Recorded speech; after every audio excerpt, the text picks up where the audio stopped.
അതുകൊണ്ട് തീർച്ചയായും നിങ്ങൾ ഒന്നാലോചിക്കണം. 5% പണിക്കൂലി വരുന്ന, അല്ലെങ്കിൽ സ്വർണ്ണവില കഴിഞ്ഞിട്ട് 5% വരുന്ന പണിക്കൂലി വരുന്ന ഒരാഭരണത്തിന്മേൽ സ്വർണ്ണക്കടക്കാർ കൊള്ള ചെയ്യുന്നില്ല എന്നുള്ളത് 100% ഉറപ്പാണ്.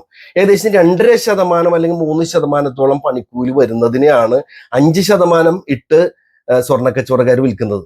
2% ലാഭം. മറ്റേത് ബിസിനസ്സിനും നിങ്ങൾ നോക്കിക്കോ, 35% മുതൽ 40% വരെ ലാഭം എടുത്തുകൊണ്ടാണ് ഓരോ ബിസിനസ്സും നടത്തുന്നത്.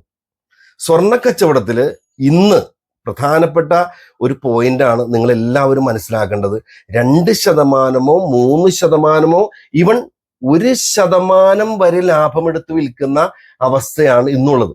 കാരണം ഇത്രമാത്രം സ്വർണ്ണവില കുതിച്ചുയരുമ്പോൾ ആളുകൾ സ്വർണ്ണക്കടയിലേക്ക് വരണം, സ്വർണ്ണക്കടയിൽ വന്ന ആഭരണം വാങ്ങണം എന്നുള്ളത് കൊണ്ട് സ്വർണ്ണക്കച്ചവടക്കാര് ആ ലാഭം, അമിതമായ ലാഭം കുറച്ചുകൊണ്ട് അത് 2.5% മുതൽ 3%, 4%, 5% എടുത്തുകൊണ്ടാണ് ഇന്ന് കച്ചവടം നടത്തുന്നത്. അപ്പൊ അതുകൊണ്ട് തീർച്ചയായും നിങ്ങൾ പറയുമ്പോൾ സൂക്ഷിക്കണം. ഒരിക്കലും സ്വർണ്ണക്കച്ചവടക്കാര് കൊള്ളക്കാരല്ല. വളരെ ന്യായമായ രീതിയിൽ കച്ചവടം ചെയ്യുന്ന സ്ഥാപനങ്ങളാണ് ഇന്നുള്ളത്. പണ്ടത്തെ കാര്യം എനിക്കറിയില്ല, അതുകൂടി ഞാൻ പോയിന്റ് ഔട്ട് ചെയ്ത് പറയാണ്. അപ്പൊ അതുകൊണ്ട് തീർച്ചയായും നിങ്ങൾ മനസ്സിലാക്കേണ്ടത്, സ്വർണ്ണക്കച്ചവടക്കാരെ നിങ്ങൾ മിസ്അണ്ടർസ്റ്റാൻഡ് ചെയ്യരുത്. Thank you. ഈ വ്യത്യാസം പണിക്കൂലിയിൽ വരുമോ? പണിക്കൂലി ഒരു സാധനം 1000 രൂപ ഉണ്ടെങ്കിൽ ആ 1000 രൂപ തന്നെ.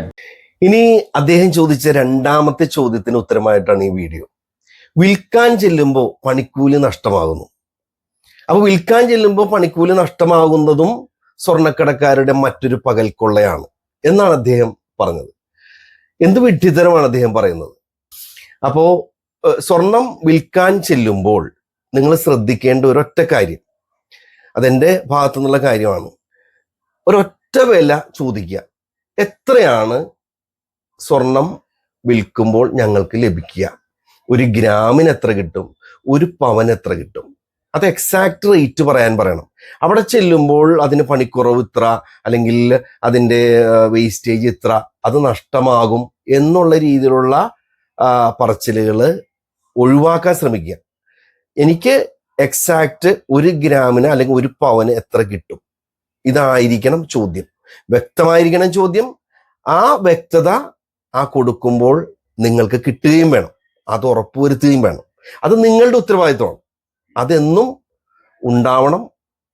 ആ ചോദ്യത്തിന് വ്യക്തമായ ഉത്തരം ഞങ്ങൾ നൽകുന്നുണ്ട്. പ്രത്യേകിച്ച് സ്വർണ്ണക്കടക്കാര് പല രീതിയിലാണ്. ഞാൻ കോയിക്കരാസിന്റെ കാര്യം പറയാം. കോയിക്കരാസ് ഒറ്റ റേറ്റ് പറയുള്ളൂ.